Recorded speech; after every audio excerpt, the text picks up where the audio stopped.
O Homem de uma Bala. Eu sempre acreditei que algumas histórias nascem antes mesmo dos homens que as viverão. Histórias que se acumulam no vento, que se escondem na poeira do deserto e que só se revelam quando alguém com coragem ou desespero resolve caminhar por elas. Esta é uma dessas histórias. A história de um homem que carregava no coldre não apenas um revólver, mas uma verdade pesada demais para ser dita. Seu nome era Elias Crow. No Oeste, muitos homens tinham fama, outros tinham medo. Elias tinha os dois, mas o que poucos sabiam, talvez nenhum vivo além dele próprio, é que havia algo ainda mais profundo, algo que moldava cada passo, cada palavra, cada tiro que ele jamais dispararia sem motivo. Elias era conhecido por um título que parecia lenda, exagero ou superstição. O Homem de uma Bala.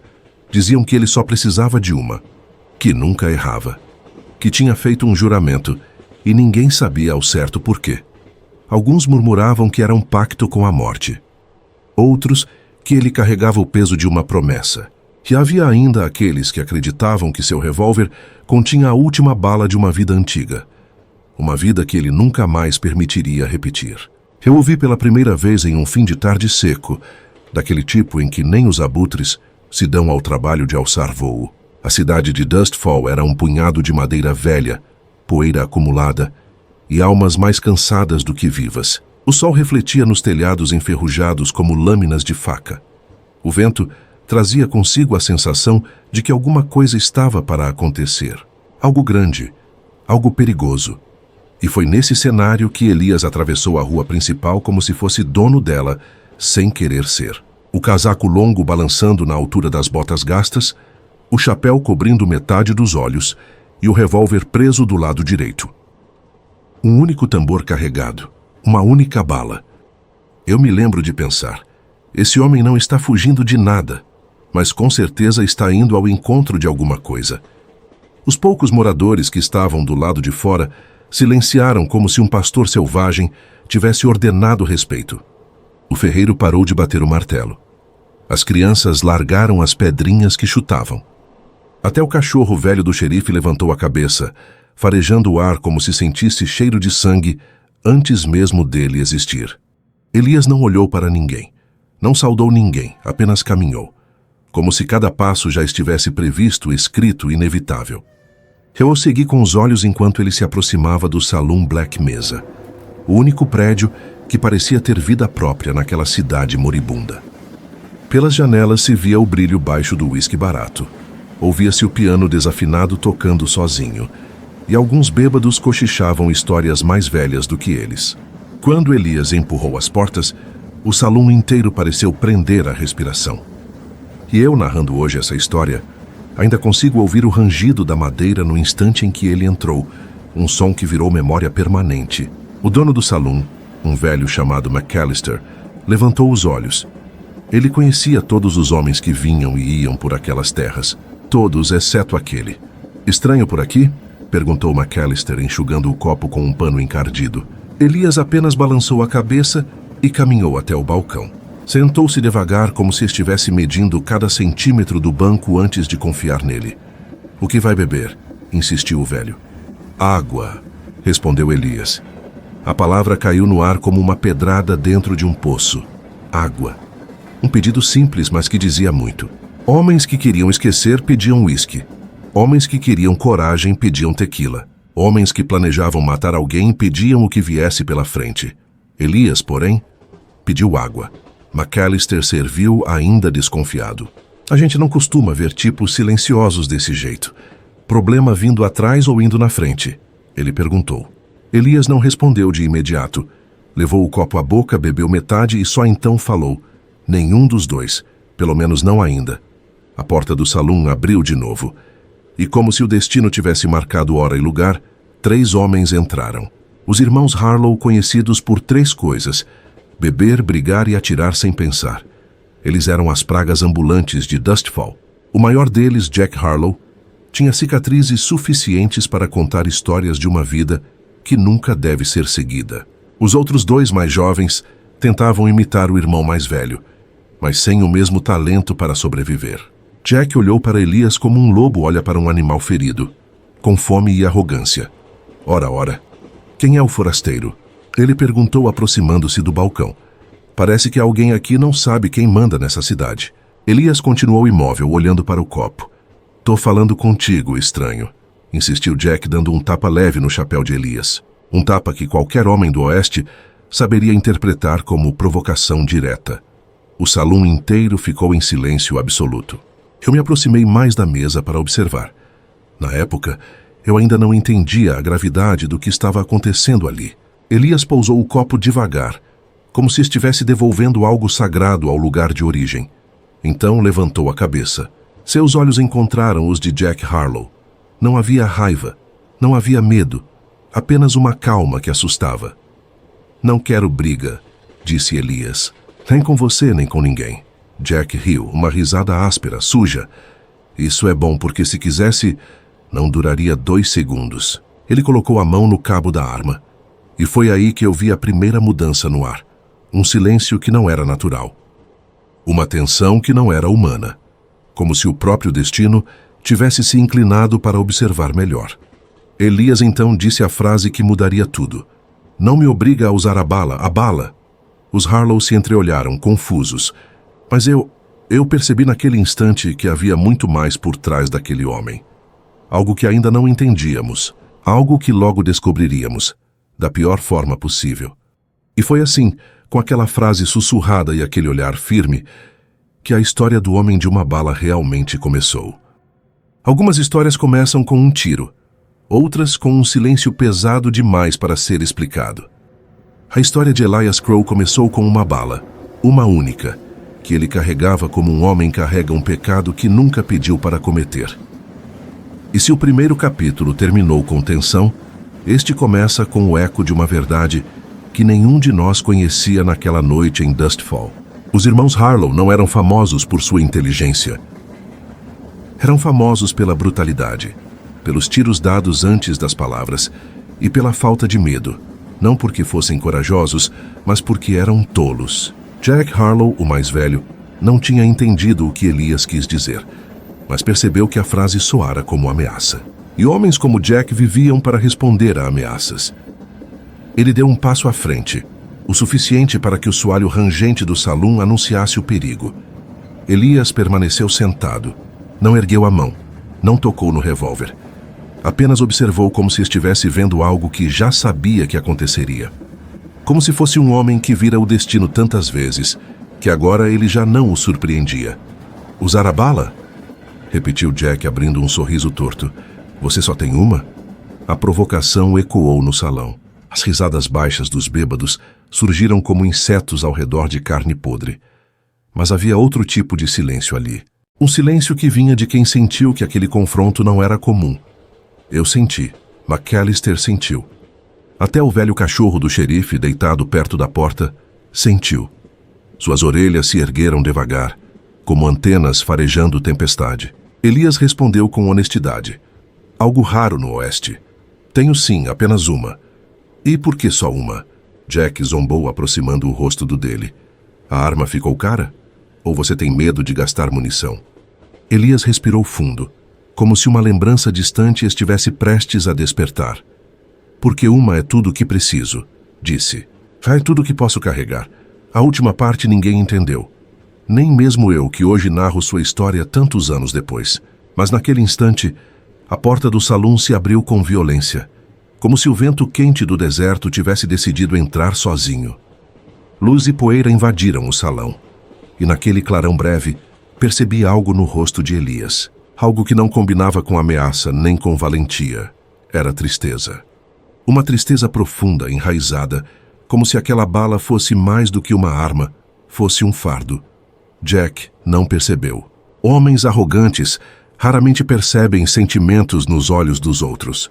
Pois eu quero ver isso, declarou ele, colocando a mão no cabo do próprio revólver. Vamos ver se tua bala vale tanto assim. Os outros 2 Harlow abriram espaço empolgados para ver sangue. Os clientes recuaram. O piano parou. O salão inteiro virou um palco seco, iluminado pela luz de fim de tarde que entrava pelas tábuas imperfeitas. Eu me lembro de cada detalhe porque, naquele momento, eu acreditava que veria um massacre. 3 homens armados contra 1. E Elias sentado sem sequer tocar na arma. Era como observar um homem desarmado diante de um lobo faminto. Mas acontece que alguns homens carregam um tipo diferente de poder. Um poder que não vem de músculos, nem de velocidade, mas de convicção. Jack sacou a arma. O que veio depois durou menos do que o tempo de uma respiração.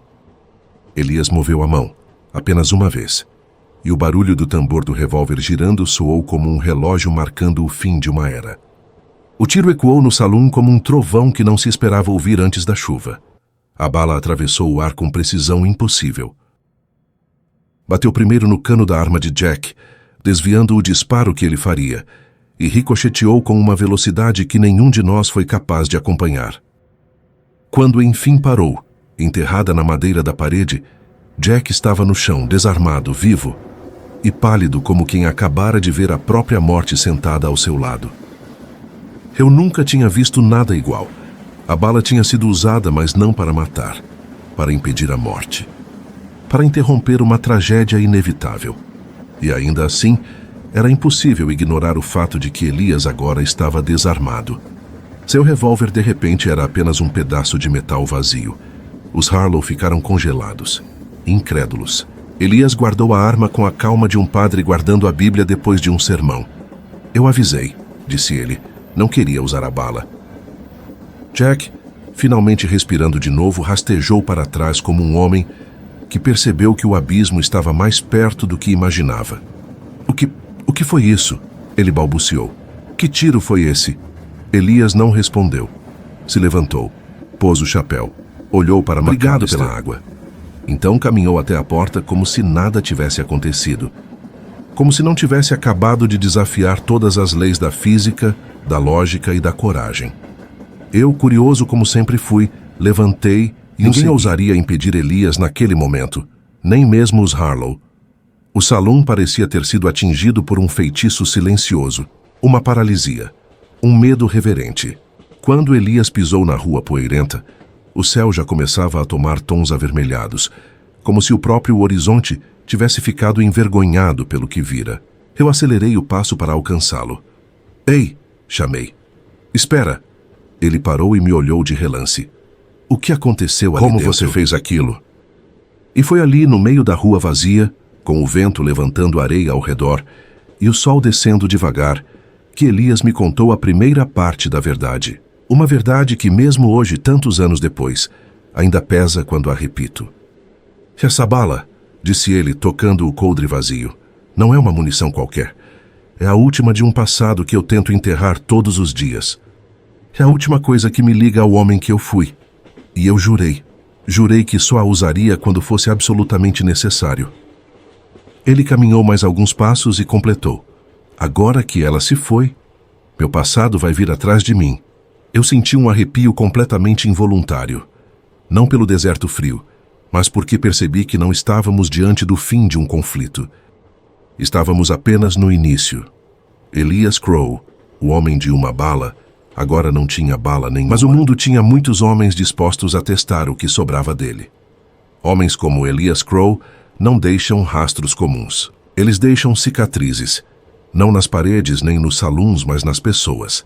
No silêncio de quem presencia algo que não entende. No medo de quem percebe que o mundo guarda mistérios maiores do que a mira de um revólver.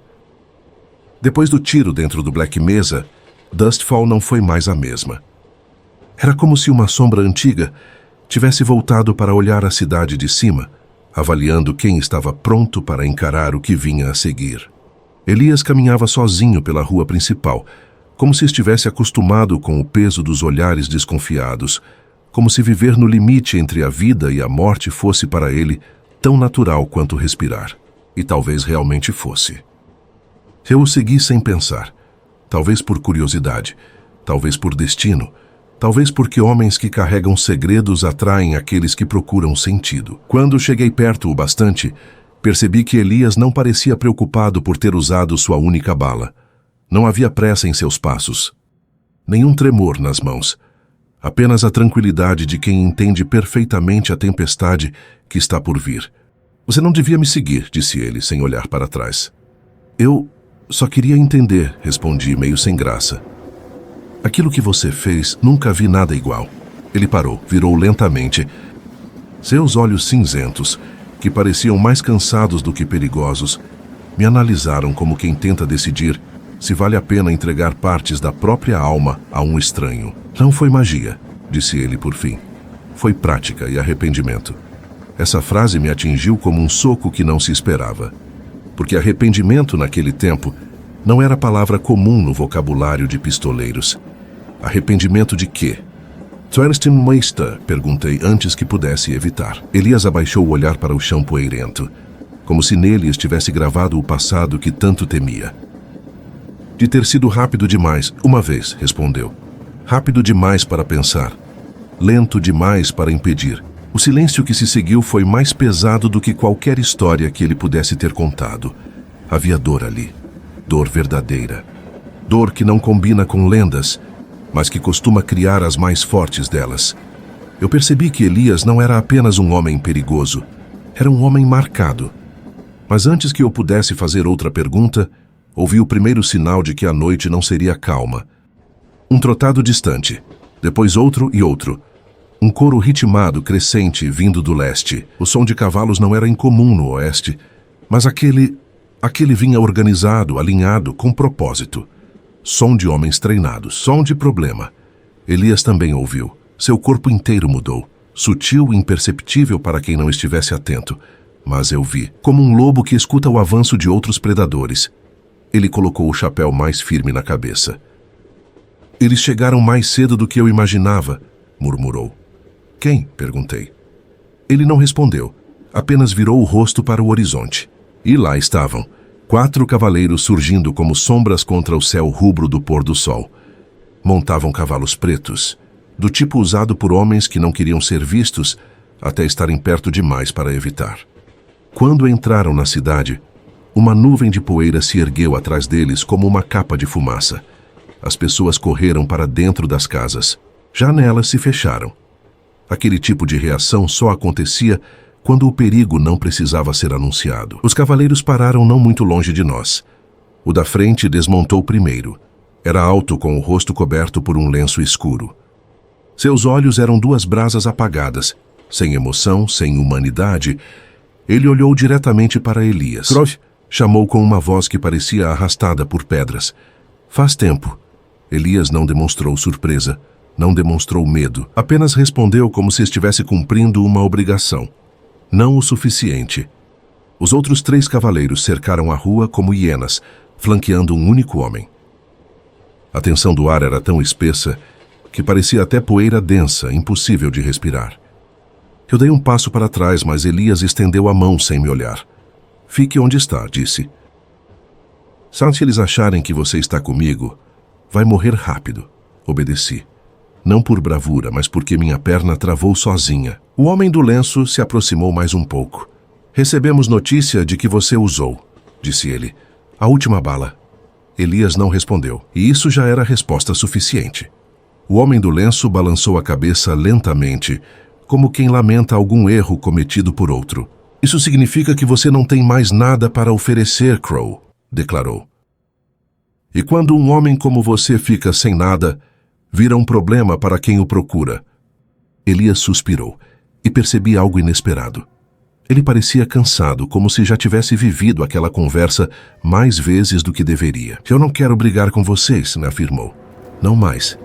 Você nunca quis, respondeu o líder. Mas isso nunca impediu o que estava destinado. Ele ergueu a mão. Os outros 3 levaram as armas para o coldre, e meus instintos gritaram. Elias sem bala.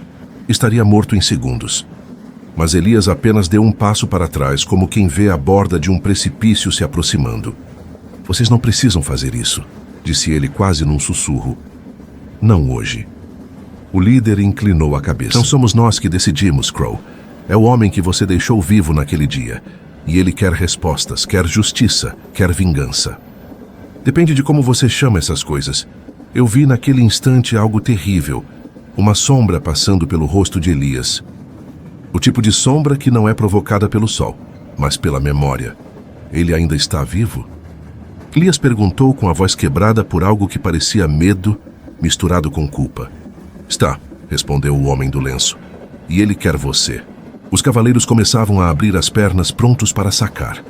Elias, porém, fez algo inesperado. Ergueu as mãos.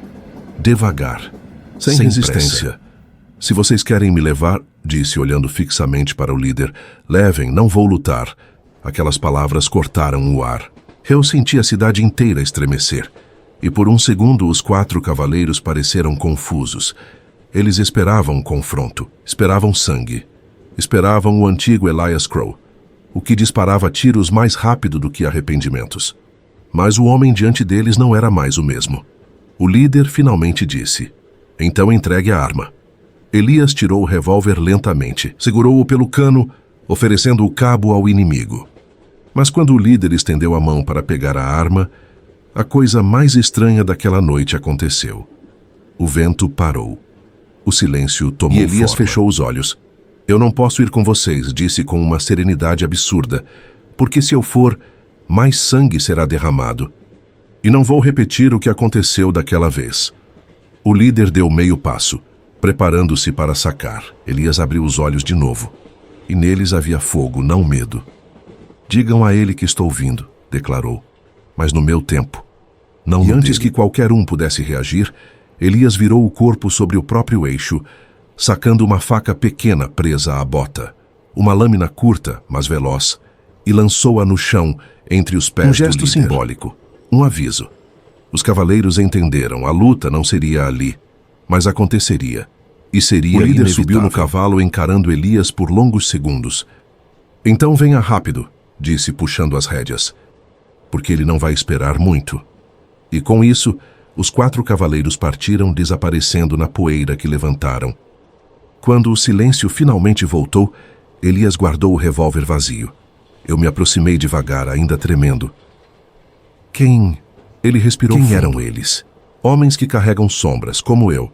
E quem é ele, o homem que quer você? Elias me olhou e naquele olhar havia um peso que nenhum de nós deveria carregar. O homem que eu devia ter matado naquele dia. Às vezes, o passado é como um cavalo marcado. Você tenta deixá-lo no deserto. Tenta fingir que ele não está mais lá.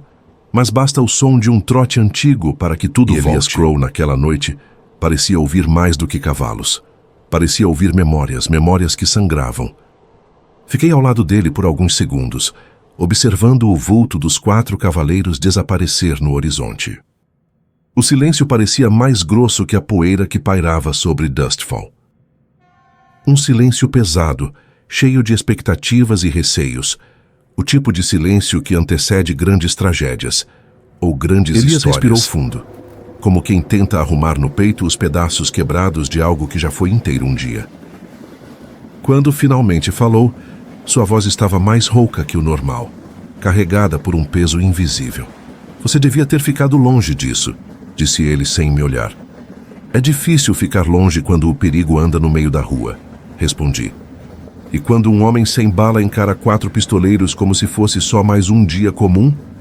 Ele soltou um meio sorriso cansado. Nada nisso é comum. A lua começava a subir sobre os telhados das casas. Uma luz pálida iluminava os traços endurecidos do rosto de Elias. Percebi ali uma marca de vida dura, mas não a dureza típica dos pistoleiros. Era outra coisa. Era culpa. Ele se virou e começou a caminhar rumo ao final da rua principal. Eu segui porque já tinha entendido que algumas histórias não são dadas. São arrastadas para dentro de você, mesmo sem pedir. Você perguntou quem eram eles, disse Elias quebrando o silêncio. Assenti. Ele andou mais um pouco antes de responder. Eles pertencem ao bando do Cervo Negro, ou o que restou dele. O nome fez um arrepio gelado percorrer minhas costas. O Cervo Negro era uma história antiga, quase uma lenda contada entre fogueiras. Um grupo de pistoleiros treinados, implacáveis, capazes de rastrear um homem por dias sem deixar sinais. Homens que não precisavam de motivo para matar, mas quando tinham um, nada no mundo os fazia parar. Eu achei que esse bando tinha sido destruído, falei. Foi. Elias parou e olhou para o chão como se estivesse revivendo o momento. Por mim. Senti meu coração prender um compasso. Você destruiu um bando inteiro, sozinho? Ele não respondeu de imediato. Seguiu caminhando até o limite da cidade, onde havia uma cerca quebrada e um rancho abandonado. O vento balançava a madeira solta, como um velho sino que ninguém mais escutava. Ali ele finalmente disse: eu destruí o bando, mas não o homem que liderava. A frase caiu no ar como um tiro que não precisava de pólvora para ferir. Eu sabia que havia mais, muito mais. Elias encostou na cerca, respirando fundo. Antes de Dustfall, antes de virar esse homem que você viu hoje, eu trabalhava para eles. A revelação me pegou desprevenido. Como assim? Você era um dos... Não, cortou ele balançando a cabeça. Não um deles. Eu era pior. Eu era o rastreador do bando. O homem que achava as pessoas que eles queriam encontrar. Eu entregava os nomes. Eles faziam o resto. Aquilo doeu em mim como se ele tivesse admitido um pecado em voz alta. Pessoas como Elias carregavam cruzes que nenhum padre poderia absolver. Eu era jovem demais para entender e velho demais para desistir. Achava que estava sobrevivendo, só isso. O líder... Comecei. Quem é ele? Elias olhou para o horizonte silencioso, como se o nome por si só fosse uma ferida aberta. Silas Grimm. O nome ecoou como um trovão distante. Silas Grimm era considerado um fantasma no Oeste. Um homem cruel, calculista, impossível de capturar ou matar. Alguns diziam que ele não envelhecia, outros que nunca dormia. Mas todos concordavam num ponto. Quando Silas queria um homem, ele pegava. Eu conheço histórias sobre ele, falei. Nenhuma boa. Todas verdadeiras, respondeu Elias firme. Ele não é o tipo de homem que esquece, nem o tipo que perde. E eu o fiz perder algo que ele valorizava mais do que ouro, mais do que poder. Eu fiz ele perder o próprio sangue. Senti a noite esfriar. Você matou alguém da família dele? Elias abaixou a cabeça como se a pesasse mais que o chapéu. O filho, Aaron Grimm. Meu estômago revirou. Silas Grimm tinha apenas um filho. As lendas diziam que Aaron era tão rápido quanto o pai, tão preciso quanto o aço que carregava no coldre, e tão cruel quanto qualquer homem que cresce sem aprender o valor do arrependimento. Eu não sabia que era ele, continuou Elias. Não sabia quem era o rapaz que eu estava rastreando. Me disseram que era um ladrão fugitivo. Só descobri a verdade quando já era tarde. Quando Aaron caiu com um tiro meu no peito, o silêncio entre nós ficou mais denso, como se até o vento estivesse respeitando a tragédia. Depois disso, Elias prosseguiu. Silas destruiu tudo que tinha meu nome, minha família, minha cidade, todos os rastros do que eu era. Eu só sobrevivi porque fugi antes que ele chegasse. Desde então carrego isso. Ele tocou o coldre vazio. A bala única, a última que deixei comigo, um símbolo ou uma lembrança. Algo que me impede de esquecer. Entendi finalmente o peso daquele homem. Não era a mira perfeita. Não era a fama de pistoleiro. Era o fato de estar vivo quando tantos, por sua causa, não estavam. Por isso você não quis ir com eles, eu falei. Porque isso levaria você de volta a Silas. Não só isso, Elias respondeu. Se eu for agora, vou morrer. E pior, vou morrer sem chance de acertar o que fiz de errado. Ele ergueu os olhos e neles brilhou uma promessa. Eu vou atrás de Silas Grimm. Mas no meu tempo, no meu caminho, não como prisioneiro, mas como um homem que tem contas a acertar. A ideia era tão suicida quanto necessária. Porque homens marcados pelo passado não fogem para sempre. Uma hora param, viram o rosto e enfrentam o que precisa ser enfrentado. E por que me contou tudo isso? Perguntei. Elias sorriu, um sorriso triste, mas sincero. Porque quem caminha perto demais de um homem como eu acaba ouvindo histórias que não devia. E se você quiser ir embora, agora é a hora. Antes que seja tarde demais, eu pensei. Olhei para o deserto, para a cidade, para Elias. E foi aí que percebi. Algumas histórias não escolhem quem vai carregá-las. Elas simplesmente acontecem. Que a gente decide se vira as costas ou segue adiante. Não vou a lugar nenhum, respondi. Elias me estudou por um instante. Depois assentiu. Então amanhã, disse ele, começamos a caçada. A caçada por Silas Grimm. O homem que não esquece. O homem que transformou Elias Crow no homem de uma bala. Eu gostaria de dizer que naquela manhã o mundo amanheceu calmo. Mas estaria mentindo. Havia algo no ar, uma tensão seca, igual àquela que antecede o estrondo de um trovão. E embora a poeira do duelo entre John Miller e o pistoleiro de Crane ainda estivesse baixando, A verdade é que a cidade inteira respirava daquele jeito estranho, como se temesse um retorno. O retorno da violência. Eu me lembro bem de como o corpo daquele pistoleiro, ou talvez, ficou estendido no chão, parecendo menor do que era quando vivo. A morte tem esse costume de encolher os homens e engrandecer seus erros. E enquanto os moradores o contornavam com olhos de medo e cochichos miúdos, John permanecia parado, com o gatilho ainda quente dentro da memória da mão. Ele não falava, não precisava. Aquele tiro, e tudo o que ele representava, ainda ecoava nas tábuas do salão, nos vidros das janelas e até dentro dos ossos de quem testemunhou. Charlie Dempsey foi o primeiro a se aproximar dele. Devagar, como quem tenta não assustar um cavalo arisco. Você fez o que tinha que fazer, John, eu o ouvi dizer, sua voz carregando um peso que talvez só os homens velhos conheçam. E esse homem faria pior se te deixasse vivo. John não respondeu. Apenas olhou para os próprios pés, como se tentasse calcular o preço daquele disparo. Um preço que não podia ser medido em moedas. Eu gosto de pensar que foi naquele instante, naquele silêncio desconfortável, que ele percebeu o tamanho da guerra que estava entrando. Matar um homem é sempre perigoso, mas matar um enviado de Crane, isso era quase como cuspir na cara do diabo, e o diabo não costuma gostar. Os rumores correram rápidos. Numa cidade pequena como Hollow Creek, a informação viaja mais ligeira que cavalo faminto. Em pouco tempo, já se falava que John Miller era agora um homem marcado, que Crane não deixaria aquele duelo barato. E eu sabia que era verdade. Crane era do tipo que preferia perder um braço a perder a autoridade. No entanto, houve algo que ninguém esperava. O povo começou a olhar para John de outra forma. Alguns viram esperança, outros, talvez coragem. A maioria, viram risco, porque esperança e coragem costumam atrair bala.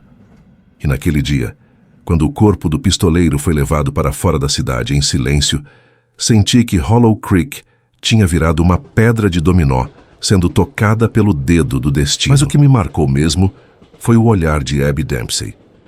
Ela observava John de longe, com aquele jeito dela, atento, afiado, como se estivesse tentando decifrar o que ele carregava no peito além de raiva. Ela sempre fora esperta, puxara isso do pai, mas tinha uma coragem que era só dela. Quando o salão esvaziou, ela se aproximou de John pela primeira vez desde o tiro. Você não correu, ela disse. A maioria dos homens corre. John ergueu o rosto.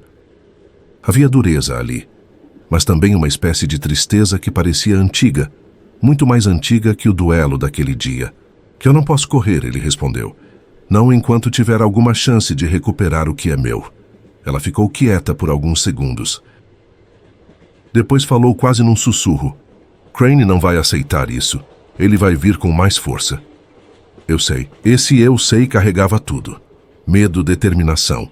E aquela teimosia que apenas os homens feridos pela injustiça possuem. Abby então colocou a mão no ombro de John. Então, não enfrentamos Crane sozinhos, ela concluiu.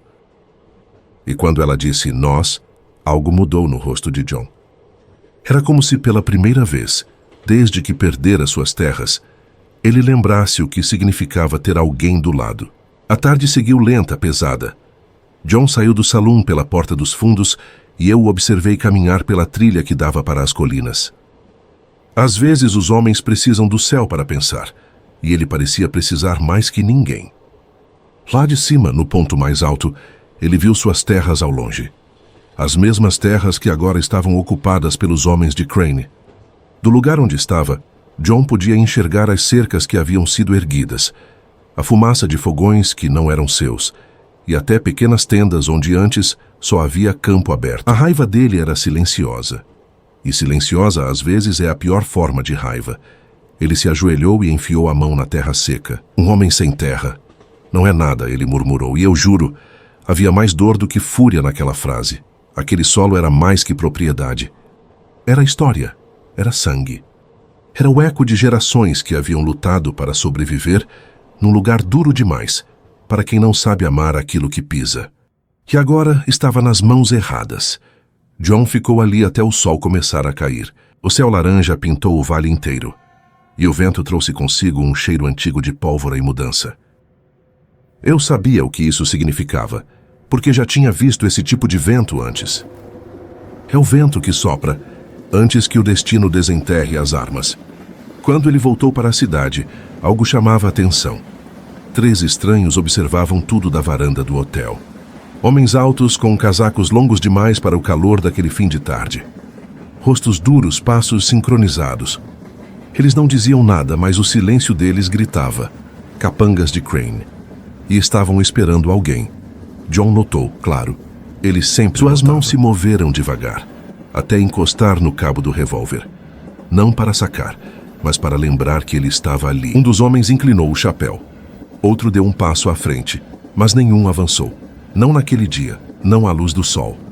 Eles queriam que John soubesse. Estavam na cidade. Estavam à espreita, estavam vindo. E a mensagem estava dada. De volta ao salão, Charlie limpava o balcão, fingindo não perceber o perigo se aproximando, como um trem sem freios. Mas quando John entrou, ele levantou o olhar.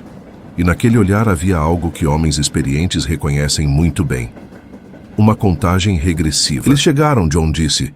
Charlie não perguntou quem, ele sabia.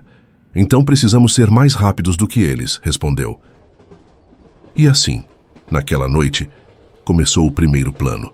O primeiro passo, a primeira fagulha da guerra que estava por vir. Uma guerra pela honra. E pelo homem que só tinha uma bala. Eu me lembro muito bem daquela noite. Havia algo de errado no jeito como o vento se arrastava pela rua principal de Hollow Creek. Como se carregasse segredos demais.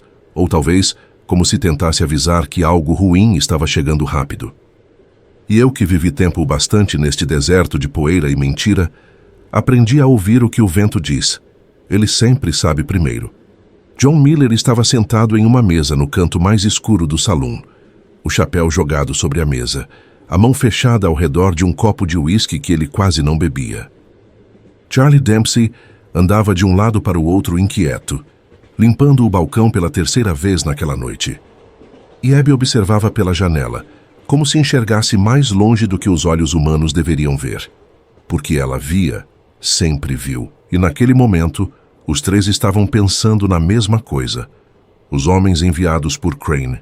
3 sombras altas, silenciosas, que pareciam muito mais preocupadas em ver do que em agir. Mas eu conhecia esse tipo. Homens que não falam são quase sempre os que matam. John ergueu o olhar naquela direção, mesmo sem enxergá-los dali. Eles vão atacar, ele disse, e sua voz não tremia. Era apenas a constatação de um fato. Charlie parou de andar e o encarou. Não nessa noite, respondeu. Homens de Crane gostam de espantar antes de morder. Eles sabem que você está esperando e preferem pegar você onde não possa reagir. Foi onde seria isso?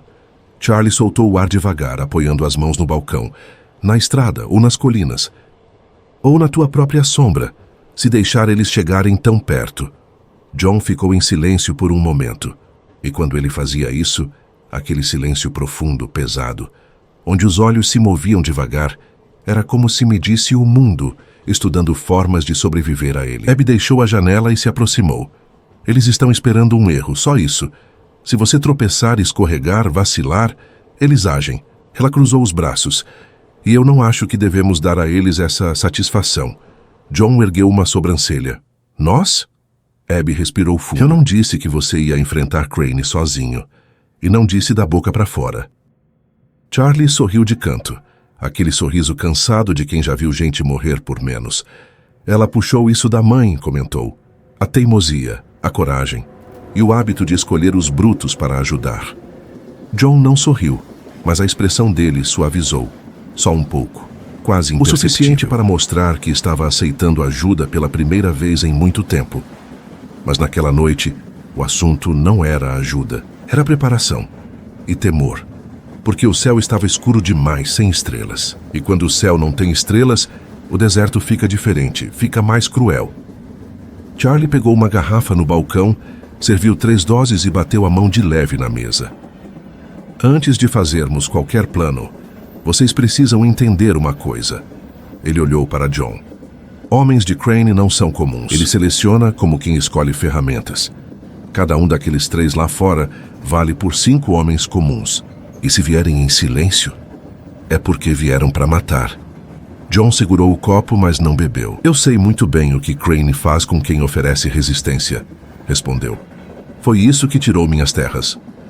Que agora ele quer tirar meu nome também. Charlie apoiou as mãos na cintura. Não, ele quer tirar você do mapa, por completo. O silêncio que se seguiu não foi só silêncio, foi aviso.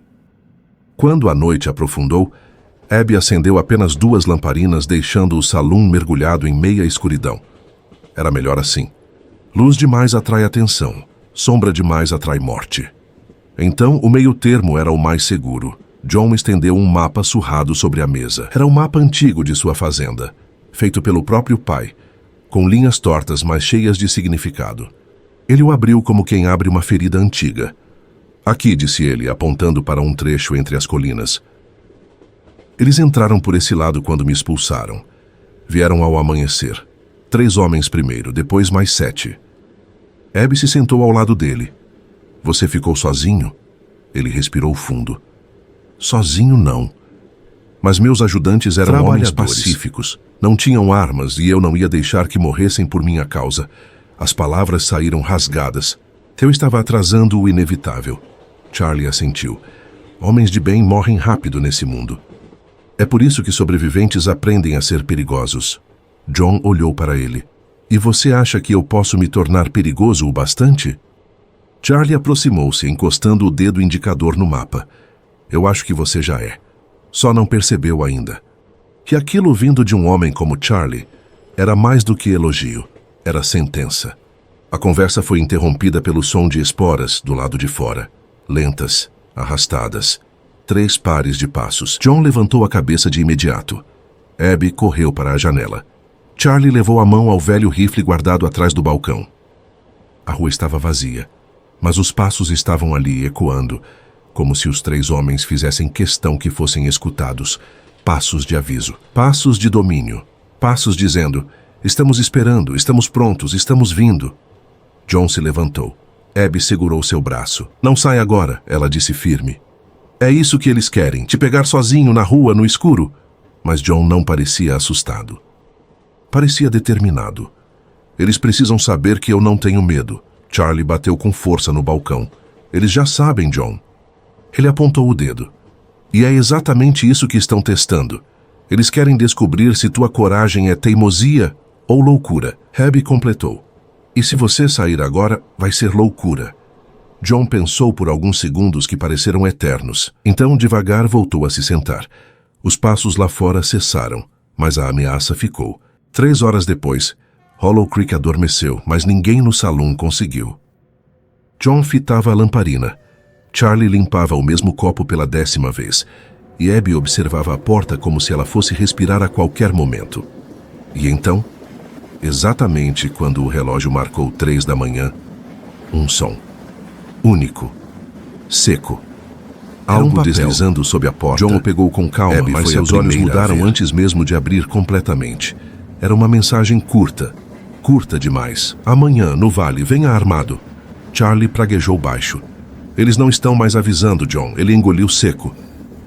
Eles estão marcando o dia da tua morte. John dobrou o papel, colocou no bolso e respondeu com a voz mais gelada que já ouvi dele. Então amanhã, alguém vai morrer. E pela primeira vez eu não sabia quem seria. Mas sabia que o destino estava pegando seu revólver e armando o cão. Eu gostaria de dizer que John dormiu naquela noite, mas estaria mentindo. Nenhum homem dorme quando recebe um convite para a própria morte. Ele ficou sentado até o amanhecer, debruçado sobre uma mesa do salão, o chapéu cobrindo parte do rosto, mas os olhos... esses continuavam abertos, queimando como brasas escondidas na escuridão. Também não descansou. Ficou limpando e relimpando o rifle velho, aquele que dizia ter se aposentado. Mas quando um amigo está prestes a descer até o vale dos que não voltam, armas aposentadas tendem a voltar ao trabalho. Abby foi a única que tentou convencer John a não ir. Eles querem te matar, e você sabe disso, disse ela, a voz firme, mas o olhar molhado de raiva e medo. John levantou o rosto devagar. Eu sei, mas não posso recuar. E perguntou ela, quase gritando. John respirou fundo. Porque se eu fugir hoje, vou passar o resto da vida fugindo. Eu já perdi tudo o que podia perder. menos minha dignidade. E com isso, uma discussão terminou. Não porque Abby concordou, mas porque ela sabia que nenhum argumento do mundo faria John voltar atrás. Alguns homens nascem com o destino martelado nos ossos, e John era um deles. O vale ficava a 30 minutos de cavalo, uma clareira aberta entre duas colinas altas, onde o vento assoviava entre as pedras como algo vivo. Era um lugar onde histórias terminavam, um ponto final para quem ousava desafiar os poderosos. Quando John chegou, o sol ainda estava baixo, riscando o céu com tons avermelhados, como sangue fresco espalhado pelas nuvens. Os 3 homens de Crane já estavam lá. 3 vultos imóveis, 3 sombras esperando. Eles não vieram falar, vieram pesar, medir, matar. John desmontou do cavalo devagar, ajeitou o chapéu na cabeça e caminhou até o centro do vale. O homem do meio, o mais alto, deu um passo adiante. Não sorriu, não cumprimentou, não disse seu nome. Apenas apontou com a cabeça para a pistola no coldre de John. Um convite silencioso. John entendeu. As regras estavam claras. 1 contra 3. Nenhuma conversa, nenhuma honra. Apenas morte. Eu gostaria de contar que John teve sentiu o desespero de um homem encurralado, que tremeu, que pensou em desistir, mas ele não fez nada disso. Ele apenas fechou a mão sobre o cabo da arma. E naquele instante, naquele único instante, algo aconteceu com o tempo. O vento parou. A poeira baixou. O sol pareceu congelar na beira da colina, e John sacou. 3 tiros soaram quase ao mesmo tempo. Mas um deles veio de John. A bala dele atravessou o peito do primeiro homem, ricocheteou em uma rocha atrás, e por pura ironia do destino, raspou de leve o segundo, que cambaleou para trás. O terceiro veio correndo, faca em mãos. John rolou na terra, levantou em um salto e o desarmou com um golpe seco no pulso. O segundo, furioso com o ferimento, puxou o revólver, mas não teve tempo. John o acertou com um soco que parecia carregar toda a raiva da terra perdida. Em menos de 40 segundos, 2 homens estavam mortos. Um ainda respirava, mas mal. John se aproximou dele. O homem cuspiu sangue e sussurrou. Ele sabe. Crane sabe que você não vai parar. John fechou o punho. E ele também não vai, o homem gargalhou. Uma risada doentia, molhada de sangue. Você acha que isso aqui foi um aviso? Foi um teste para ver se você ainda sabe matar. John se curvou. E qual foi o resultado? O homem sorriu, mesmo morrendo. Você passou. E então John ficou ali em silêncio, cercado por corpos e poeira, com o eco daquele você passou batendo dentro do peito, porque aquilo significava apenas uma coisa. Crane agora sabia exatamente com quem estava lidando. E não ia recuar, nem John, nem o destino. Quando John voltou para Hollow Creek, a cidade inteira já sabia do duelo no vale. As notícias corriam rápido demais, e nesse caso vinham com mais detalhes do que eram possíveis. John matou 10 homens. John não levou nenhum tiro. John virou um demônio. O povo sempre exagera, sempre precisa aumentar o que não compreende. Mas havia algo diferente naquela manhã. Havia esperança e havia medo. E às vezes as duas coisas caminham de mãos dadas. Charlie foi o primeiro a encontrá-lo. Você está vivo, então quer dizer que terminei o que comecei, respondeu John. Abby veio logo atrás, o rosto pálido. E eles? John balançou a cabeça. Não vão mais voltar. Mas Abby não parecia aliviada. Pelo contrário, parecia mais preocupada ainda. John, se Crane enviou 3 homens, não foi para te matar. Foi para descobrir o que você faria. Ela respirou fundo. Agora ele vai mandar o próximo grupo, e esse vai ser pior. John ficou em silêncio. E era verdade. Crane não agia por impulso. Ele agia por cálculo. E agora, enquanto estava no extremo da cidade, um homem chegou a cavalo. Usava sobretudo preto, botas de couro reluzentes e um chapéu tão bem alinhado que parecia recém-saído de uma caixa de luxo. Ele não parecia um pistoleiro simples. Parecia alguém acostumado a mandar em pistoleiros, um mensageiro. O primeiro sinal de que Crane estava movendo suas peças. O homem amarrou o cavalo, entrou no salão sem bater e colocou um envelope sobre o balcão. Charlie olhou para ele. Posso ajudar? O homem abriu um sorriso fino, educado. E falso. Sou apenas um recado. Meu patrão deseja conversar com John Miller. Ele virou o envelope de lado, revelando um selo dourado com a inicial C. Hoje, ao pôr do sol, na casa grande. Charlie franziu a testa. E se ele não for? O homem inclinou o chapéu. Então eu volto amanhã, com 50 homens. E saiu. Tão silencioso quanto entrou. Essa era a diferença entre capangas e mensageiros de verdade. Quando John abriu o envelope, encontrou duas coisas. Um mapa e uma única frase. Venha sozinho ou perca tudo de vez. Abby falou antes de qualquer um. É uma armadilha, John. Charlie completou. Mas você precisa ir. John colocou o envelope no bolso. Eu sei. Então por que vai? Perguntou Abby, respirou devagar. Irritada. Porque eu não estou lutando só pelas minhas terras. Estou lutando pela memória do meu pai. E isso, Crane nunca vai entender. E antes que pudessem dizer qualquer coisa, John já estava subindo no cavalo. O pôr do sol se aproximava. E com ele, o encontro que mudaria tudo. A casa grande de Bartholomew Crane ficava no topo de uma colina isolada, com vista para toda a região. Era alta, imponente, construída de madeira cara, madeira que ninguém naquela cidade poderia pagar. Crane gostava de lembrar a todos que estava acima deles, e não só em altura. John subiu a colina lento, sentindo cada músculo protestar depois do duelo. O silêncio ao redor era quase inquietante. Nenhum cavalo, nenhum guarda visível. Um convite bonito demais para ser seguro. A porta da casa estava aberta. John respirou fundo e estava sentado à cabeceira de uma mesa longa, vestido como um homem, que já sabia o fim da história antes dela começar. Um terno limpo, um relógio de bolso pendurado e um sorriso que parecia de sermão, calmo, polido, venenoso. Crane abriu os braços. John Miller. Sente-se, aceita um whisky? John não se moveu. Crane riu baixo. Ah, você é o tipo de homem que prefere ficar de pé. Herança de criação simples, admirável e previsível. John estreitou os olhos. Crane cruzou as mãos. Porque você está me dando trabalho demais e homens que dão trabalho morrem cedo. Ele inclinou o corpo para a frente. Mas você é diferente. E eu valorizo o diferente. John não respondeu. Então Crane mudou o tom. Direto, quero suas terras. E você quer elas de volta. Isso cria conflito. Ele bateu no peito.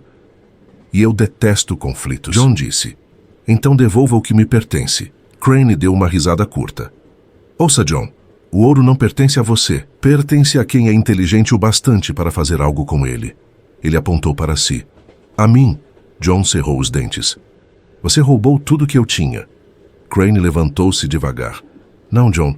Eu apenas tomei antes que você perdesse para alguém mais rápido. Aproximou-se até ficar a poucos passos. Mas posso te oferecer algo, uma saída, uma chance de sobreviver. John não se moveu. Crane abriu o que parecia um contrato. Assine. Abra mão das terras, eu deixo você vivo. Com dinheiro o suficiente para recomeçar em outra cidade. John encarou as palavras escritas. Depois ergueu os olhos. E se eu recusar? Crane sorriu. Então amanhã o deserto vai engolir seu nome. E eu vou dizer à cidade que você fugiu. Aproximou-se mais. E o pior, eles vão acreditar. O silêncio pesou, até John responder. Eu não vim aqui para ser comprado. Crane fechou o rosto. Então veio aqui para morrer. John deu um passo para trás. Não hoje, Crane ergueu a mão. E foi nesse instante que o chão ao redor tremeu. Do lado de fora, dezenas de passos surgiram, guardas, pistoleiros, o exército particular de Crane, cercando tudo. John estava preso. Crane sorriu outra vez. Agora sim vamos conversar de verdade. Quando John percebeu, a casa estava completamente tomada. Homens armados surgiram pelas janelas, pelas portas, pelas sombras do corredor. Crane andou até a janela e abriu a cortina. Lá fora, pelo menos 30 pistoleiros aguardavam em semicírculo, cada um com a arma sacada, cada um pronto para puxar o gatilho ao menor gesto. Crane falou sem olhar para John. Agora que você entendeu sua situação, podemos continuar. Ele respirou fundo. Eu não quero te matar, John. Não ainda. Virou o rosto com calma. Eu quero que você admita que perdeu. John continuava como madeira velha, como pedra enterrada no chão. Assine o contrato, entregue as terras e tudo isso acaba sem sangue. John colocou a mão no bolso. Por um segundo, os pistoleiros apontaram as armas, mas John não puxou o revólver. Ele puxou o papel que encontrara no vale, o recado dos assassinos. O colocou sobre a mesa. Crane leu e sorriu. Vejo que entendeu minha pedagogia. John respondeu com calma. Eu entendi que você me subestima. Os olhos de Crane estreitaram. John continuou. Você acha que me dobrando vai me quebrar, mas você esquece uma coisa. Crane cruzou os braços. E o que seria? E foi aí que John disse algo que nunca saiu da minha cabeça. Eu posso ter só uma bala, mas você tem milhares de homens, e nenhum vale quanto um homem com motivo para morrer lutando. O silêncio ficou imóvel, tenso, mortal. Crane riu, uma risada curta, seca, valente até demais. Pena que coragem não para balas. Ele estalou os dedos. Os pistoleiros engatilharam. John fechou os olhos por um instante, e quando abriu, não estava mais sozinho, porque Abby e Charlie tinham seguido John até a colina, contra a ordem dele. E agora, tiros! Gritou alguém do lado de fora. Barulho de cavalos, gritos, confusão. O círculo de ferro começou a se desfazer. Abby surgia montada, armada com o rifle do pai. Atirava como um homem que jamais devia ter tentado se aposentar. Crane arregalou os olhos. Vocês são loucos. John sorriu, pela primeira vez em muito tempo. Não, só estamos juntos. Ele pulou pela janela quebrada e caiu no pátio de terra, rolando com precisão. O vale ecoou com tiros, gritos e o começo da guerra que ninguém mais podia impedir. E acima de tudo, o nascimento do nome que Hollow Creek jamais esqueceria. O Homem de uma Bala. Nunca achei que um saloon pudesse ficar tão silencioso. Geralmente, esses lugares fervem com risadas, brigas de bêbados e música desafinada. Mas naquela manhã, enquanto eu empurrava a porta de madeira e via a luz entrar em listras através das tábuas rachadas, parecia que até as moscas evitavam bater asas. E não era à toa. A cidade sabia que eu estava voltando. E sabia que eu vinha atrás de um homem que até então ninguém tinha coragem de enfrentar. Caminhei até o balcão. As tábuas rangiam sob as minhas botas, denunciando cada passo. Um sujeito magro com bigode fino e olhos que pareciam sempre uma semana à frente da desgraça, secava o mesmo copo há tanto tempo que o vidro já devia estar polido. Ele me olhou como quem olha um caixão passando na rua. Voltei para terminar o que comecei, eu disse. Ele assentiu, engolindo seco. O Crane tá diferente, sabe? Murmurou abaixando a cabeça. Estão dizendo que ele anda aí preparado. Trouxe homens novos, gente que não ri, não dorme, não bebe. Só espera ordens. Eu respirei fundo. Eu também tô preparado. O sujeito abriu a boca para responder, mas parou, como se algo ou alguém tivesse entrado no salão atrás de mim. Virei devagar. E ali estava Abigail, a moça que tinha perdido o irmão por causa dos negócios sujos de Crane.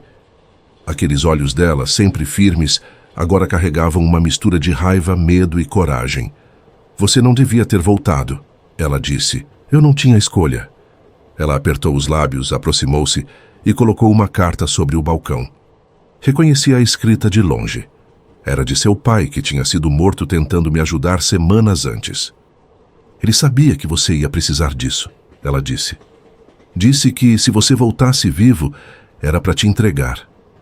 Uma única frase escrita tremida. Não confie em ninguém, nem nela. Abigail percebeu que eu tinha lido. Ele estava perdendo a razão no final, disse, tentando parecer calma demais. Mas eu senti naquele exato momento que algo no salão tinha mudado de temperatura. Como se alguém tivesse apagado todas as fogueiras da cidade ao mesmo tempo. Talvez fosse a carta, talvez fosse o olhar dela. Talvez fosse o destino cochichando no meu ouvido. Onde Crane estás? Perguntei. Ela hesitou. A hesitação de alguém no Velho Oeste vale mais do que uma confissão. Não tenta proteger ele, eu disse. Não é isso, ela respondeu, desviando o olhar. É que ele tá te esperando, então vou até ele. Falei, guardando a carta. Como sempre planejei. E saí do salão. Mas antes de fechar a porta, ouvi Abigail dizer: o problema não é ele te esperar. O problema é quem ele colocou entre vocês. A estrada até o rancho de Crane era longa e vazia. Mas diferente de antes, havia uma pressão no ar. Como se alguma coisa me observasse por trás de cada pedra, cada arbusto seco, cada pedaço de céu. E por mais que eu tentasse ignorar, eu sabia. Não era minha imaginação. Crane tinha contratado novos pistoleiros, mas não eram pistoleiros comuns. Eram homens que tinham deixado a alma na guerra. Dizem que, quando um homem mata demais, ele para de fazer sombra. Não no sentido literal, claro, mas no jeito que anda, que respira, que olha. E quando virei a curva que levava ao vale estreito, eu vi 3 deles parados, imóveis, como árvores cinzentas plantadas no meio da estrada. Pareciam feitos de pedra, nenhum piscava. Aproximei o cavalo devagar. Não queria confusão. Ainda. Tô indo falar com Crane. Não quero problema com vocês. O homem do meio, alto, ombros quadrados, soltou um meio sorriso sem alegria. Ele sabe, disse com uma voz grossa como carvão queimado. E quer que você passe, se conseguir. Os outros 2 abriram um pouco as pernas, posicionando as mãos perto do coldre. Não vim procurar duelo, falei. Bom, disse o central, porque você não vai ter duelo. Então o que eu vou ter? Ele levantou o queixo. Uma surra antes de morrer. Os 3 avançaram ao mesmo tempo. Joguei o cavalo para trás, saltei antes dele tropeçar, rolei no chão e puxei o revólver. Mas eles eram rápidos demais. Não atiravam, só vinham na mão. Armas longas penduradas, mas ignoradas, como se atirar fosse educado demais para eles. O primeiro veio com um murro que parecia um pedaço de tronco caindo. Esquivei, o soco pegou na madeira seca atrás de mim e a árvore quase rachou ao meio. O segundo me agarrou pelo casaco, mas eu enfiei a coronha do revólver direto no nariz dele. O sangue espirrou, mas ele nem gritou. O terceiro me empurrou contra uma rocha. O impacto tirou meu ar. A visão escureceu por um segundo. E foi aí que percebi. Eles estavam me testando, me avaliando, medindo quanto de mim ainda restava para gastar depois. Não podia vencer 3 no braço. Então fiz o que um homem esperto faz no desfiladeiro. Usei o terreno. Gritei e saltei para o lado e deixei que o maior deles viesse com tudo. Ele errou o cálculo. Bateu contra a parede de pedra. O impacto fez ecoar um som surdo.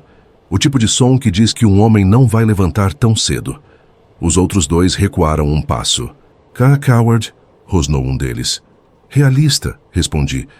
E antes que avançassem de novo, puxei o revólver e dei 2 tiros para o alto. O eco no vale os fez hesitar. Um segundo, só um segundo. Mas foi o suficiente. Peguei o cavalo, subi como um raio e disparei pela estrada acima. Eles não me seguiram. Homens sem sombra só atacam onde o mestre manda. E pelo jeito, Crane queria que eu chegasse vivo. Pelo menos até agora. Quando finalmente cheguei ao rancho de Crane, percebi o quanto o lugar tinha mudado. Antes era só uma propriedade grande, cercada por vaqueiros e trabalhadores. Agora parecia um forte militar. Homens armados nas janelas, lanternas acesas mesmo com o sol. Silhuetas observando cada passo. E na varanda da casa principal, Crane estava sentado, com o mesmo casaco preto, que inferniza meus sonhos desde o dia em que ele destruiu tudo que eu tinha. Mas algo estava errado no rosto dele. Não era o mesmo homem que eu lembrava. Parecia cansado, ou talvez preocupado. Aproximei devagar. Finalmente uma bala voltou, ele disse, e essa bala tem o seu nome. Ele sorriu de canto, mas havia amargura naquilo. Antes de me matar, precisa saber a verdade. Eu ri. Um riso curto, seco. A verdade foi que você tomou tudo de mim. Não, ele respondeu. Fui eu quem te salvou. Arfei de surpresa. Salvou? Você não entende nada do que aconteceu aquele dia, disse levantando devagar. Nem porque eu destruí sua casa. Nem porque deixei você viver. Nem porque seus homens foram mortos, enquanto você escapou. Você está delirando, rosnou minha voz. Ou talvez finalmente esteja na hora de abrir o espelho, ele disse. Franzi o senho. Foi quando ele apontou para a porta da casa. E eu ouvi respiração, passos. E a porta se abriu, meu coração congelou. E ela apareceu, Abigail. Mas não como antes. Não como aquela mulher firme e sobrevivente que eu conheci. Agora, ela usava um lenço vermelho no pescoço. Eu murmurei sem acreditar. Você estava com Crane o tempo todo? Crane suspirou. Não, John. Ela não estava comigo. Esteve cego. Abigail não disse nada. Mas seus olhos diziam tudo. Traição. Medo. A verdade não dói quando chega. Eu finalmente entendi. Dói quando já estava lá desde o começo e você ignorou. O vento ficou parado. O rancho inteiro parecia segurar a respiração. Eu tentei falar, mas nenhuma palavra saiu. Abigail deu um passo adiante, as mãos tremendo, como se tentasse decidir se pedia perdão ou sacava uma arma. Você usou ela, eu disse, encarando Crane. Fez ela se aproximar de mim, fez ela me enganar. Usei? Crane respondeu. Não, John. Nós dois sabemos que as pessoas fazem o que querem fazer. Cala a boca, rosnei. Ele continuou. Ela procurou você. Ela te seguiu. Ela te ofereceu ajuda, por vontade própria. Abigail apertou os olhos como se quisesse apagar o mundo inteiro. Por quê? Perguntei, a voz falhando. Por que me trair? Ela respirou fundo com dificuldade. Eu não tinha escolha. Sempre não quando um homem como Crane é quem manda. Ela respondeu com lágrimas seguradas pela força. Ele matou meu irmão. Mataria minha mãe. E me disse que só não faria isso se eu convencesse você a desistir. Ou se te entregasse no final. Meu corpo ficou gelado. Crane ergueu as mãos como quem explica coisa simples. Você é um problema, John. E problemas grandes precisam de soluções grandes. Puxei o revólver. E eu sou a solução para você. Os homens do rancho apontaram armas. Abigail ergueu a dela também. Mas não contra mim. Contra Crane. Eu não consigo mais, ela disse. Não vou fazer isso. Crane suspirou decepcionado. Ah, Abigail, lealdade é uma moeda cara neste mundo. E antes que eu percebesse, ele sacou uma pequena Derringer do bolso do casaco. O tiro ecoou como trovão. Abigail caiu de joelhos, mão no estômago, olhos arregalados. Não! Gritei, correndo até ela. Crane guardou a arma com calma. Eu disse que ela não era confiável. Ajoelhei ao lado dela. O sangue escorria rápido demais. Ela segurou minha camisa, puxando com força, tentando dizer algo. Me desculpa. Não fala, eu murmurei. Eu só queria sobreviver. E então os olhos dela perderam o brilho. Eu senti o mundo quebrar dentro de mim. Crane recuou. Agora você entende, John. Veja bem, você não está lutando contra mim, está lutando contra o mundo. E mundos assim sempre esmagam homens como você. Eu me levantei devagar. Minha bala única pesava no bolso, como se fosse feita de chumbo e vingança pura. Olhei para Crane. E naquele instante, eu não era mais o homem de uma bala. Eu era a própria bala. E Crane ia aprender isso, do jeito mais doloroso possível. Nunca entendi muito bem como um coração consegue continuar batendo depois que é arrancado. Mas ali, ajoelhado no chão ao lado do corpo da Abigail, eu senti exatamente isso. O coração batia, mas já não era meu. Era só um peso inútil dentro do peito. Um resto. O tipo de coisa que o Velho Oeste gosta de deixar para trás. O sangue dela tinha manchado minhas mãos. E pela primeira vez em muito tempo senti medo. Não medo de morrer. Isso já tinha deixado de ser problema. Medo de sobreviver. Medo do que eu me tornaria depois daquele dia. Crane observava tudo com aquela calma doentia, como se estivesse admirando uma pintura. Atrás dele, seus homens não se moviam. Nem respiravam direito. Eles sabiam que algo muito ruim estava prestes a acontecer e sabiam que nada poderia impedir. Me levantei devagar. A poeira grudou nos joelhos, mas não me importei. Crane ergueu uma sobrancelha. Vai dizer alguma coisa? Perguntou. Fiquei calado. Não vai chorar, não vai gritar? Ele insistiu. Sempre achei você um homem sentimental demais. Dei um passo. Só um passo. Mas foi o suficiente para ele recuar discretamente a mão para o coldre. Senti a bala no meu bolso. Meu único tiro. A última parte da minha alma que ainda tinha forma. Eu avisei que o mundo ia esmagar você. Crane continuou. E veja onde chegamos. Sua casa, seus homens, sua vida, agora ela. E tudo isso só porque você não soube parar. Outro passo. Agora, e talvez fosse verdade. Você sobrou. O que Crane não entendia é que um homem que perdeu tudo não tem medo de nada. E nada é exatamente o que eu era agora. Um vento forte bateu, levantando poeira por toda parte. Crane olhou para os lados, irritado com a perda de visibilidade. Esse vento, esse único vento, foi a primeira coisa que ficou do meu lado desde que tudo começou. E naquele momento, fiz a única coisa possível. Corri. O primeiro tiro passou raspando pela minha orelha. Ouvi o som seco da bala cortando o ar. Senti o calor da pólvora queimando a lateral do rosto. Os homens de Crane começaram a disparar todos ao mesmo tempo. A madeira das cercas explodia. O chão levantava poeira. O mundo inteiro virou trovoada. Mas eu corri. Corri como se o inferno tivesse puxado meu nome da lista. Rolei atrás de um bebedouro de gado. Outra bala acertou a borda e estilhaços de madeira cortaram meu braço. Eu precisava de abrigo, de tempo, de qualquer coisa que me permitisse pensar. O rancho tinha 3 galpões grandes, o de feno, o de ferraduras e o de ferramentas. O de feno era muito seco, um tiro errado e viraria fogueira. O de ferraduras era pequeno demais, o de ferramentas era Disparei perfeito. Até ele, segurando o chapéu com uma mão e o revólver com a outra. As portas estavam entreabertas. Entrei, joguei meu peso nelas e fechei. A escuridão me engoliu.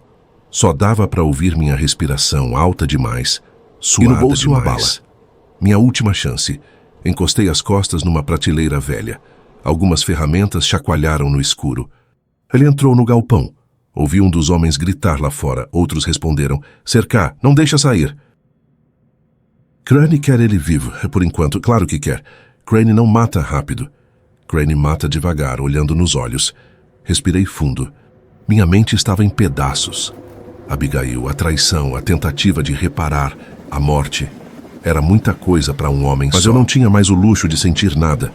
A dor podia esperar. O luto podia esperar.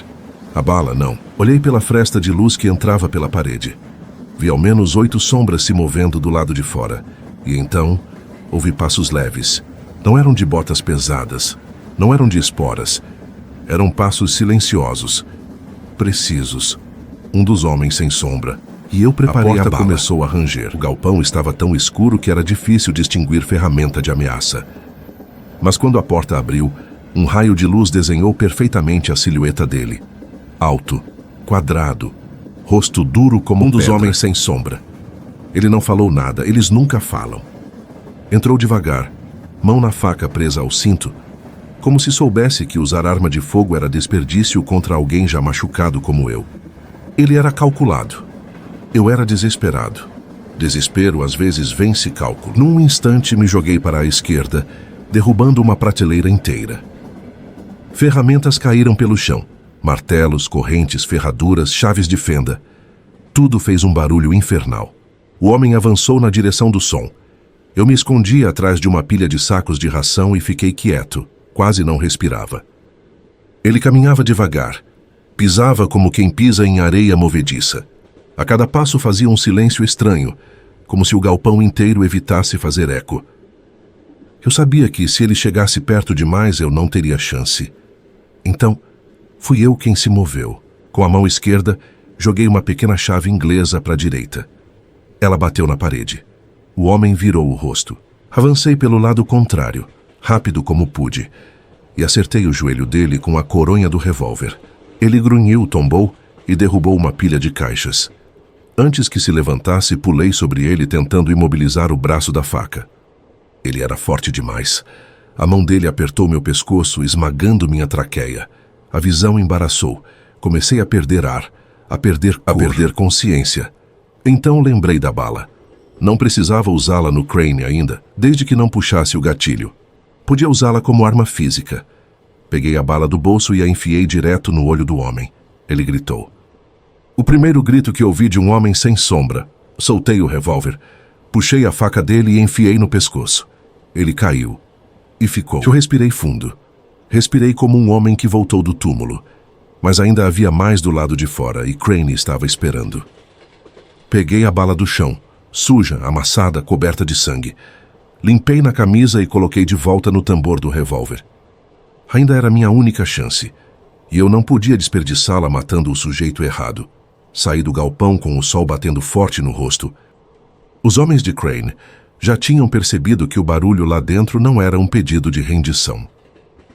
Eles começaram a se espalhar pelo pátio do rancho, formando um círculo. Crane estava na varanda, calmo, com as mãos atrás das costas. Vejo que eliminou um dos meus melhores homens, disse ele quase como um elogio. Não imaginei que tivesse coragem para isso. Não foi coragem, respondi. Foi necessidade. Necessidade é uma palavra bonita para desespero. Ignorei. Como os homens ao redor sacaram as armas.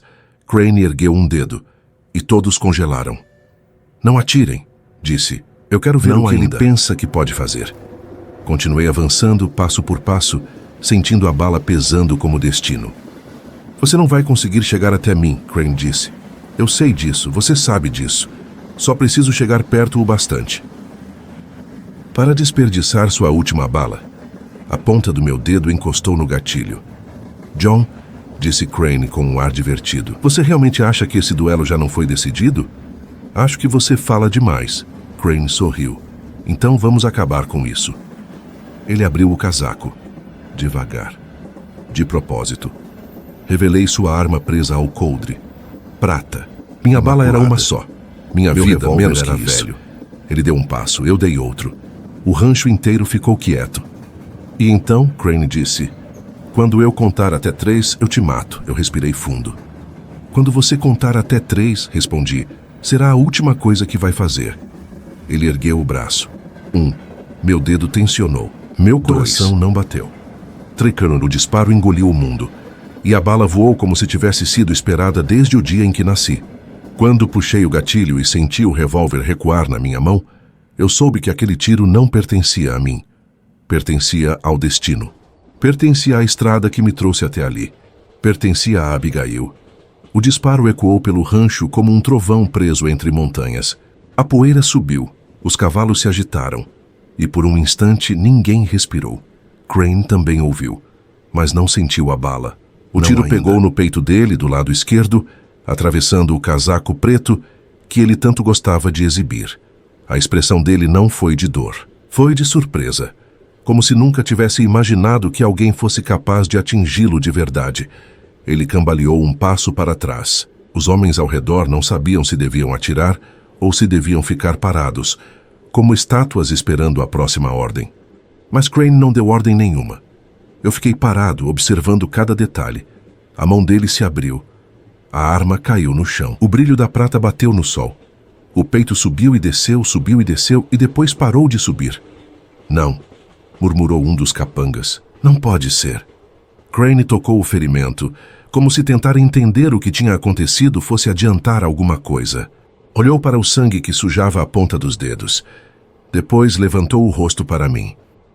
Você não sabia, ele disse com um sorriso torto e sem força. Eu sabia, respondi. Ele respirou fundo pela última vez. Ganhei. E então caiu. O corpo bateu no chão, levantando um pequeno arco de poeira. Um fim tão simples para um homem tão complicado. Mas o silêncio que veio depois não era simples. Era pesado, era afiado. Era o tipo de silêncio que segura o mundo pela garganta e diz: agora é sua vez de decidir se morre ou vive. Um dos homens engoliu seco. Ele está morto. O Crane está morto. Outro murmurou. E agora, a gente faz o quê? Eu sabia a resposta. Sabia desde o momento em que gastei minha última bala. Agora eles fariam o que quisessem, e eu não tinha nada para impedi-los. A sensação de não ter mais munição é parecida com não ter mais futuro. Você respira, mas não respira confiança. Você anda, mas não anda seguro. Você está vivo, mas apenas porque a morte ainda não teve tempo de te buscar.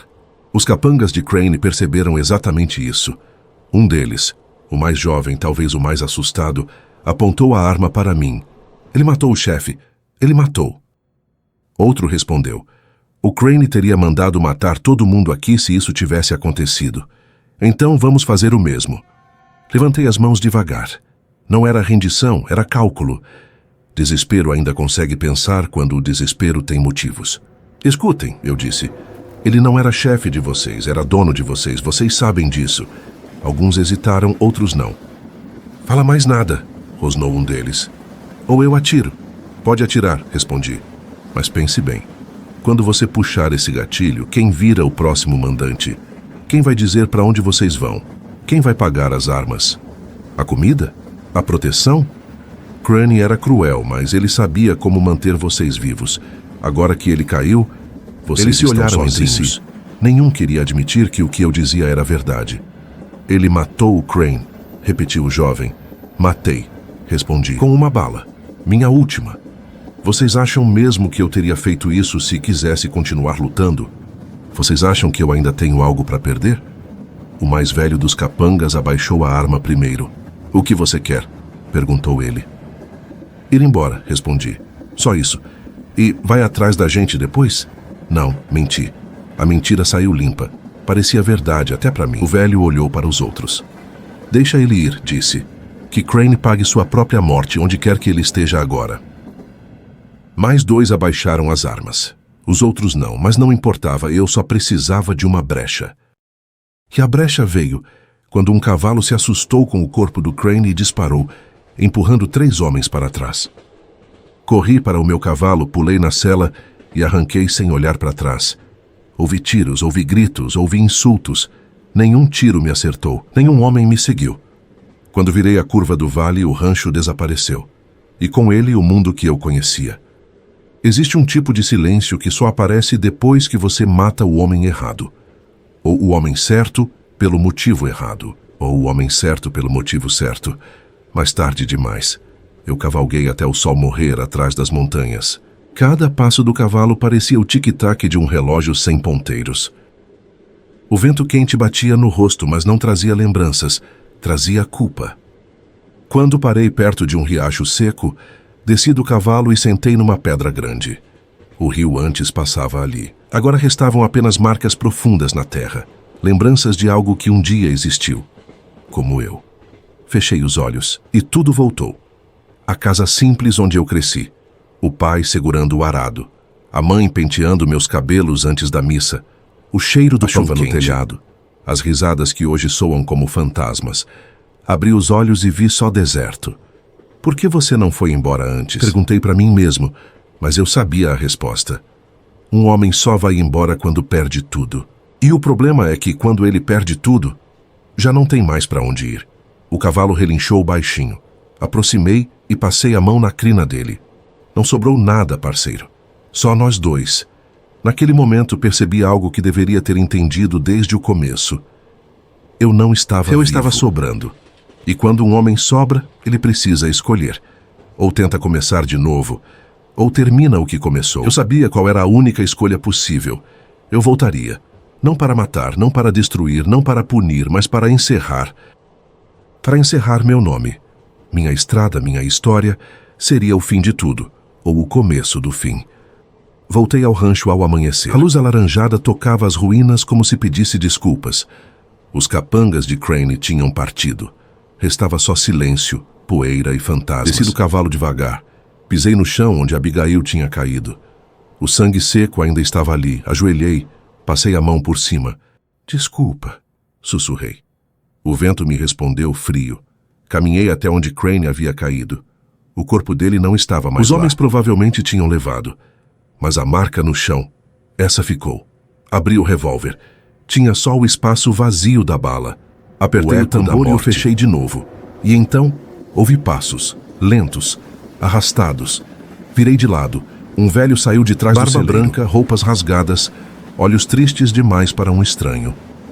Pensei que já tivesse ido embora, ele disse. Também pensei, respondi. Nada mais te prende aqui. É isso que me prende. Ele respirou fundo, como quem entende a dor de outro homem sem pedir explicação. E agora? Perguntou. Olhei para o horizonte. A estrada longa, reta, vazia. O tipo de estrada que não te leva a lugar nenhum, só te carrega até você desaparecer. Agora eu caminho, respondi. Caminha para onde? Para onde um homem vai quando não tem mais nada? O velho assentiu com respeito. Então que Deus te acompanhe, se ele ainda quiser. Coloquei o chapéu, subi no cavalo e comecei a andar. Devagar, como se cada passo fosse um adeus. E conforme me afastava, senti algo estranho. Pela primeira vez em muito tempo, eu não estava com medo, nem com raiva, nem vazio. Eu estava leve, porque a história do homem de uma bala tinha acabado. E o resto da estrada não era redenção, não era fuga, era só estrada. E eu era só um homem seguindo ela. Sem destino, sem promessa, sem passado. Apenas o último cavaleiro de uma história que nunca pediu para existir, mas que não tinha outro final possível. E assim desapareci no horizonte. Fim.